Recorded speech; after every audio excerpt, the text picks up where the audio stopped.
Olá, pessoal. Hoje, dia 23 de janeiro de 2021, estamos começando a primeira aula de Direito Público aqui na pós da Faculdade Legale. Eu, Marcelino Fernandes, sou o coordenador desta pós e é com muita honra que eu recebo aqui a doutora Bruna, que é mestranda, já com a sua redação de mestrado depositada, é pesquisadora, foi pesquisadora da FGV Law, também é aluna da Faculdade de Direito da USP, estrito sensu, da pós-graduação estrito sensu, ou seja, se a gente for ficar aqui falando do currículo da doutora Bruna, a gente vai ficar aqui a aula toda, mas eu gostaria de agradecer, primeiramente, a você que escolheu a Faculdade Legale para fazer uma pós-graduação. Esse ano é um ano decisivo para o seu sucesso.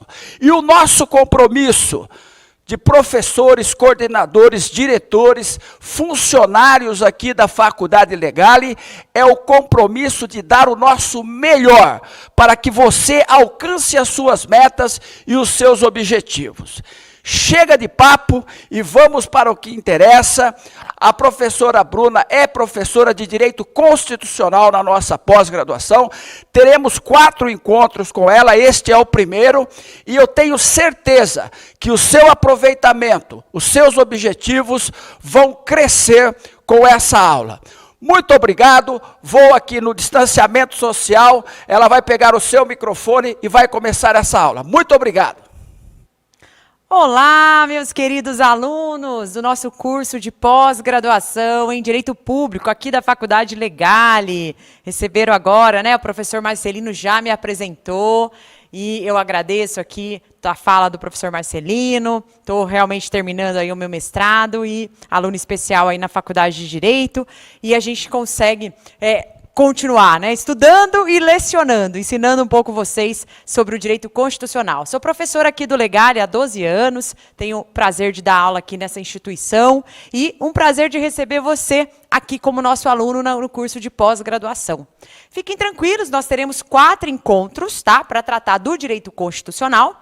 Esses 4 encontros, para que fique mais dinâmico, né, nós dividimos em blocos de 30 minutos. Isso é cientificamente comprovado, que não dá para segurar muito tempo o aluno, que ele começa a perder o foco, né, ele começa a dispersar, a matéria é densa. Então, 30 minutos é um tempo bem razoável para que você consiga acompanhar, e aí a gente faz aquela paradinha, você toma um café, lava o rosto e volta para acompanhar todo o direito constitucional. Estamos aí, né, saindo de um ano pesado para todos nós, mas o estudo, ele, independentemente do momento em que nós estamos vivendo, ele é algo para a sua vida e que vai acrescentar, né, que vai fazer com que você esteja se capacitando, né, para quando as coisas voltarem ao normal, e até nesse momento, porque precisamos de advogados competentes para atuarem nesse momento de crise, né, do nosso país, o estudo ele jamais vai ser perdido. E também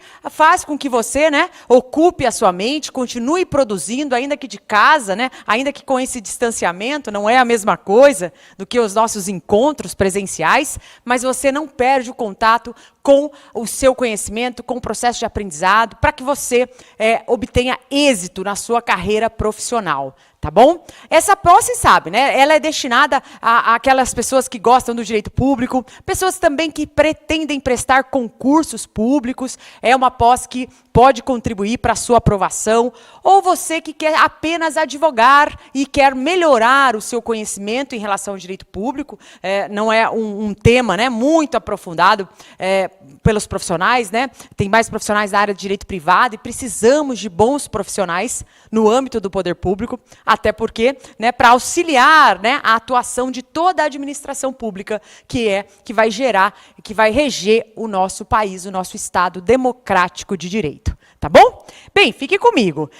Eu vou me apresentar rapidamente. Então, olha lá, eu coloquei aí na tela, pode colocar na tela, né? Nossa disciplina, nós teremos 4 aulas, esta é a primeira aula. E, seguindo aí essa ideia, eu deixei aqui as minhas mídias sociais, né? Meu Instagram, que é Profa Bruna Vieira, minha página no Facebook, que você pode curtir, o meu e-mail, tá? Que é da Gmail, professorabrunaVieira@gmail.com. E também eu deixei uma senha de descontos para aquisição de livros da editora Foco, tá? A senha é professora Bruna. Volta aqui para mim só para eu explicar um pouquinho. Eu sou coautor em diversas obras jurídicas, né? Esse tempo aí que eu leciono, eu também escrevo. Então eu comento questões de concursos públicos, eu faço também, né, materiais disponíveis para aprovação no exame de ordem, aprovação específica, resumos. Então, eu tenho vários livros publicados pela editora Foco e também pela editora Saraiva. Mas aqui a senha de desconto é pela editora Foco. Então, se você quiser adquirir qualquer livro da editora Foco, você pode entrar no site e utilizar esta minha senha de desconto. Então, no final da compra, tem lá, né?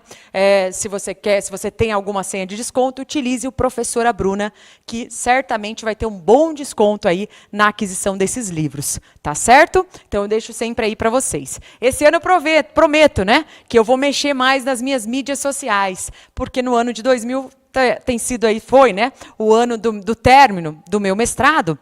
E eu realmente fiquei um pouco distante aí das mídias, porque eu tive que, ainda em meio de pandemia, né, me dedicar mais aos estudos. Então, por isso que eu acabei ficando um pouco afastada.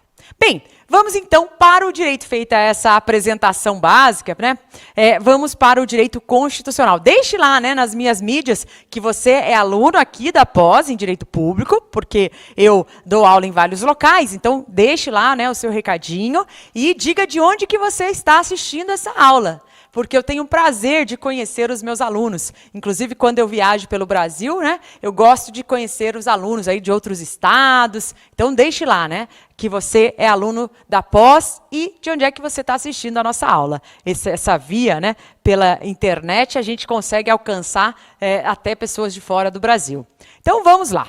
Bem, em relação ao direito constitucional, a primeira coisa que vocês devem lembrar é que a Constituição Federal, né, é o fundamento de validade de toda e qualquer norma jurídica, tá certo? Então, veja, no Brasil, nós estamos agora, né, tentando, ao menos tentando, né, sair da pandemia, né, vacina aprovada, né, pela graça de Deus, vacina, etc. Vamos ver, né? Mas estamos tentando sair desse momento e várias normas foram criadas em virtude dessa situação emergencial em que o país passou, em virtude, né? Então, veja, nós temos o processo de licitação, aliás, saindo aí lei nova, né, de licitação, que para aquisição, para compra, para contratação no âmbito do poder público, existem regras específicas. O direito público é regido por regras diferenciadas daquelas regras que regem o direito privado. E, nesse momento, muitas normas estão sendo criadas, né, diariamente para tentar amenizar os efeitos causados por essa pandemia. Mas é claro que isso, né, não é porque estamos em pandemia que podemos legislar ao bel prazer, da maneira que o governante entender melhor e ponto, da maneira que lhe aprouver. Não, porque nós temos um texto constitucional, um texto, né, lá de 1988, que nós já estamos com 33 anos praticamente de vigência da nossa Constituição, e que deve ser respeitado. Deve ser respeitado sob pena de estarmos ferindo o Estado democrático de direito, os princípios constitucionais. Mas é claro que também não dá para ter um olhar ou uma interpretação rígida em relação ao texto, em virtude, né, sendo que nós estamos num momento que exige uma certa flexibilidade para que as coisas possam acontecer. Porque senão eu vou petrificar o sistema sob o argumento de que tudo viola a Constituição e não vou conseguir criar regras para combater esses efeitos trazidos pela pandemia. Efeitos econômicos, efeitos em relação aos direitos sociais, né, muitos efeitos, né, em relação aos direitos sociais, a concretização desses direitos sociais, efeitos na economia, enfim, há uma série de efeitos que precisam de regulamentação, né, e que essa regulamentação, claro, tem que respeitar o texto constitucional, mas com esse olhar de que estamos vivendo uma situação excepcional. Eu, por exemplo, que estou aí, esse ano eu completo 40 anos, né? Nunca na história da minha vida tinha experimentado, né, uma situação dessa. Então, é uma situação em que o olhar tem que ser, sim, mais flexível, né? Mas cuidado, desde que princípios basilares previstos na Constituição sejam respeitados, ok?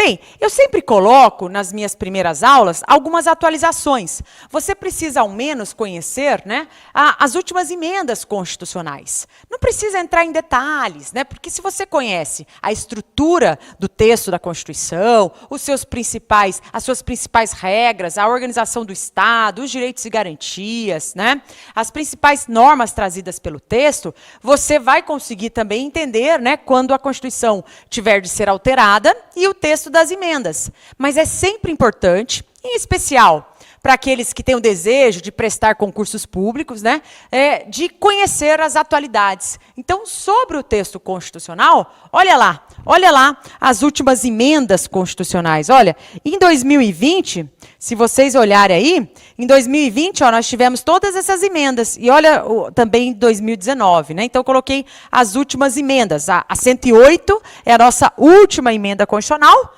que ela trouxe, né, critérios de distribuição do ICMS, então, normas relacionadas lá ao direito tributário, além de mencionar algo sobre o Fundep, que é o Fundo de Manutenção e Desenvolvimento da Educação Básica e de Valorização dos Profissionais da Educação.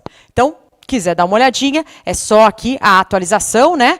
Tivemos também, em 2020, a emenda 107, que adiou, né, as eleições municipais de outubro, que já ocorreu, né, ela mudou a data.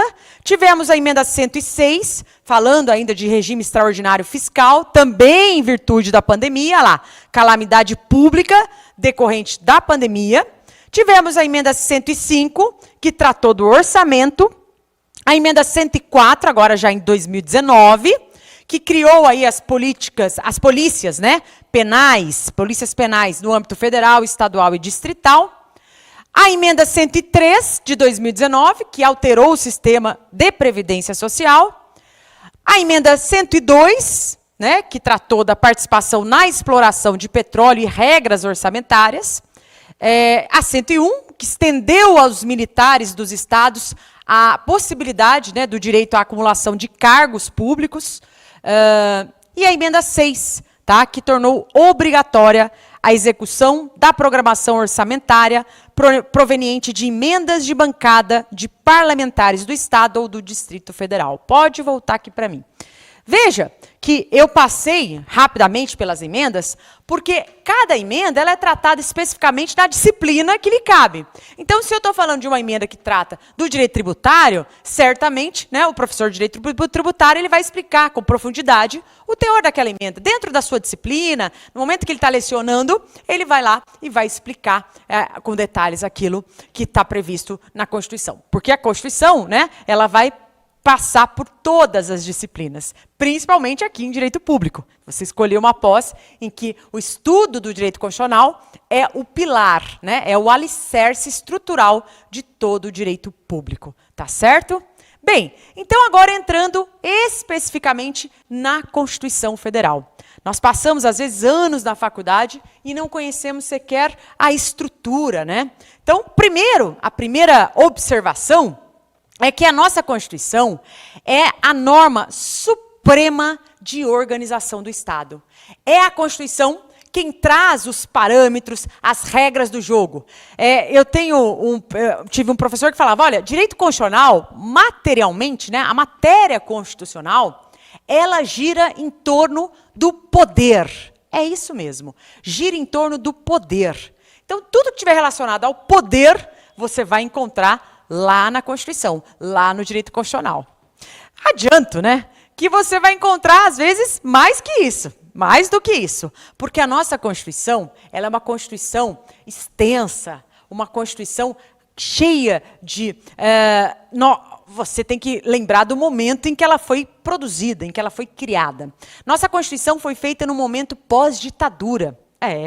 Você sabe, né? Muita gente estava sendo perseguida, práticas, e ela, né, foi criada num momento de repressão, no momento em que as pessoas estavam, né, precisando de direitos. Então, nós, naquela época, tentamos constitucionalizar o máximo de regras possíveis para que não houvesse o abuso do poder e autoridade. Então, foi uma ideia de conquista. Então, nós inserimos no texto constitucional diversas regras, que hoje você fala, mas espera aí, a Constituição tem muito direito, então não pode ser assim. Então, nós tentamos colocar lá regras para nos proteger. E, de fato, a Constituição acabou trazendo temas que a própria lei poderia regulamentar. Por exemplo, né, lá no final da Constituição, nós temos um artigo que fala que o Colégio Dom Pedro II fica localizado na órbita do Rio de Janeiro. Veja, não precisaria estar no texto constitucional esta regra, mas está. E se está, olha o detalhe, eu vou contar para vocês, se está no texto constitucional, nem a lei pode alterar. Por quê? Porque se está no texto constitucional, aquela norma é dotada de supremacia. Então, o princípio basilar, olha lá, que rege, né, todo o direito constitucional, é o princípio da supremacia da Constituição. Princípio da supremacia da Constituição Federal de 88. Tá certo? O que significa o princípio da supremacia? Que a Constituição está no ápice e todo o ordenamento jurídico infraconstitucional, todas as normas que estiverem abaixo da Constituição, elas devem guardar relação de compatibilidade. Ou seja, estas regras devem estar de acordo com a Constituição. De acordo com a Constituição, sob pena destas normas que colidirem com o texto, serem declaradas inconstitucionais. E aí aqui eu já deixo uma pergunta. Tá, devem estar de acordo com a Constituição, sob pena de serem declaradas inconstitucionais. Bacana, professor, professora. Mas como? Como que eu declaro uma regra inconstitucional? Você sabe, existe um mecanismo próprio dentro do direito constitucional para isso. Estou ouvindo daqui. Tem alguém do Mato Grosso do Sul já respondendo. Será que tem aí algum aluno do Mato Grosso do Sul? Eu acho que eu vou fazer essas perguntas durante o nosso curso, porque aí o aluno vai lá me contar, lá pela mídia social, se ele é do lugar que a gente mencionou em aula. Pode ser? É isso mesmo. Essas normas, né, são, se desrespeitarem, o mecanismo para proteger a supremacia, para fazer valer a supremacia, é aquilo que nós chamamos de controle de constitucionalidade. Nós teremos, né, provavelmente a última aula será destinada ao controle de constitucionalidade. Maravilha? Essa regrinha que eu falei, essa relação, né, aqui, entre normas infraconstitucionais e a Constituição, ela é chamada pela doutrina, né, de relação de compatibilidade, ou seja, é compatível, está de acordo. Compatibilidade vertical, né, não horizontal. Relação de compatibilidade vertical, tá certo? Bem, fora isso, lá na tela, vamos seguir um pouquinho agora o nosso material. Então, já falei da Constituição, supremacia, relação de compatibilidade, que eu acabei de explicar, e a estrutura da Constituição de 88. É outro teminha, né, que eu vejo os meus alunos passarem pela faculdade sem sequer ter lido, por exemplo, o preâmbulo da nossa Constituição.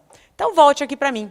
A nossa Constituição, ela não começa no artigo 1º, né? Ela começa aí no preâmbulo. E o preâmbulo já foi, inclusive, objeto de questionamento em provas, né, em concursos. Por quê? Porque ele tem uma peculiaridade que parece colidir com o nosso próprio país, né? Então, vamos dar uma olhadinha no preâmbulo? Como é que ele funciona? Olha lá, vamos ver aqui. O que diz o preâmbulo? Acompanhem comigo. Nós, representantes do povo brasileiro, reunidos em Assembleia Nacional Constituinte para instituir um Estado democrático destinado a assegurar o exercício dos direitos sociais e individuais, a liberdade, a segurança, o bem-estar, o desenvolvimento, a igualdade e a justiça como valores supremos. Olha só como é que é a sociedade que nós preconizamos que seja, né? Uma sociedade fraterna, pluralista e sem preconceitos. Está na própria Constituição isso. Fundada na harmonia social e comprometida na ordem interna e internacional, com a solução pacífica, sem brigas, pacífica das controvérsias, promulgamos, volte aqui para mim, olha o que está escrito ali, ó, promulgamos, sob a proteção de Deus, é isso mesmo, professora? Olha lá comigo, promulgamos, sob a proteção de Deus, pode voltar, a seguinte Constituição da República. Aí você vai me dizer, mas professora, como assim? E que eu saiba, nós já fomos um Estado confessional. O que é um Estado confessional? Aquele que professa uma religião oficial. Sim, a primeira Constituição do nosso país, Constituição do Império, havia uma religião oficial. Não tinha escolha não, era a religião católica apostólica romana. E hoje? Hoje você pode escolher a religião que você quiser, ou nenhuma. Pode ser ateu, agnóstico, evangélico, católico, enfim, espírita, você pode escolher. Aí você fala, mas espera aí, professora, se nós estamos num Estado, como é que chama um Estado que não professa uma religião oficial? Como é que é o nome? Isso, um Estado leigo ou laico, ou leigo, aquele que não professa uma religião oficial. Se nós estamos num Estado leigo ou laico, como é que o preâmbulo do texto constitucional já faz menção ao nome de Deus? Espera aí, professora, isso fere o Estado laico, isso é inconstitucional. Gente, isso chegou no Supremo Tribunal Federal. Sabe por quê? Porque os Estados-membros, né? Então, nós vamos estudar ainda sobre a Constituição Estadual. Você sabe que os Estados-membros, eles são regidos por meio das suas próprias constituições. E existem algumas normas, né, de reprodução obrigatória. Normas previstas na Constituição Federal e que devem ser reproduzidas aí pelos Estados-membros. Bom, um dos estados do nosso país, né, lá para cima, lá no Acre, não fez menção ao nome de Deus. E aí falaram assim, nossa, o Supremo tem que analisar isso, porque o preâmbulo fala, então ele não reproduziu, tem que ser declarado inconstitucional. Chegou essa história no Supremo Tribunal Federal. Como é que foi a reação dos ministros? Primeiro foi, meu Deus, só por Deus. Como é que eu vou decidir isso? Foi uma brincadeira, né? Por quê? Porque misturar Deus, religião, time de futebol e decisão político-partidária, essas questões são muito polêmicas.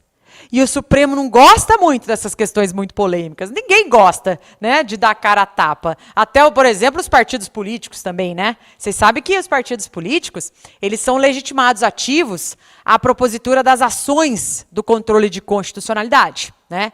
Então, eles podem propor a ação para que o Supremo declare lei e tal inconstitucional. Mas eles também são detentores, né, da função típica de legislar.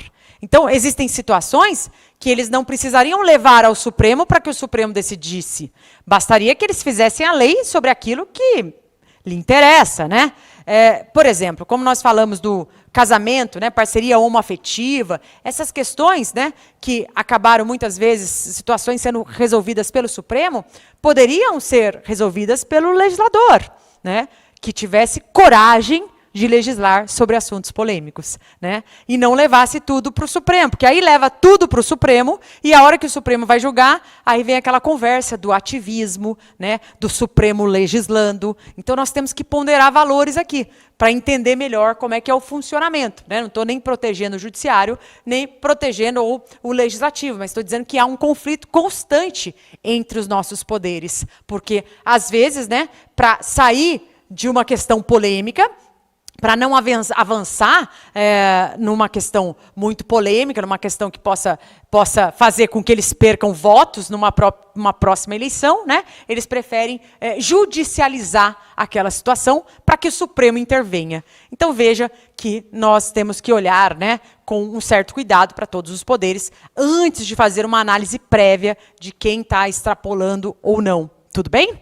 Mas vamos voltar à questão do nome de Deus, porque nós já estamos no final do nosso primeiro bloco.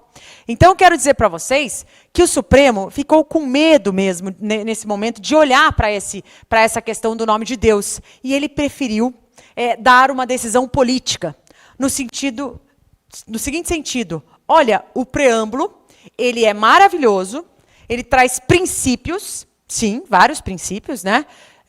Vários direitos, se você olhar lá o preâmbulo, né? Olha lá de novo o preâmbulo. Ele assegura, né, os direitos sociais, individuais, liberdade, segurança, bem-estar.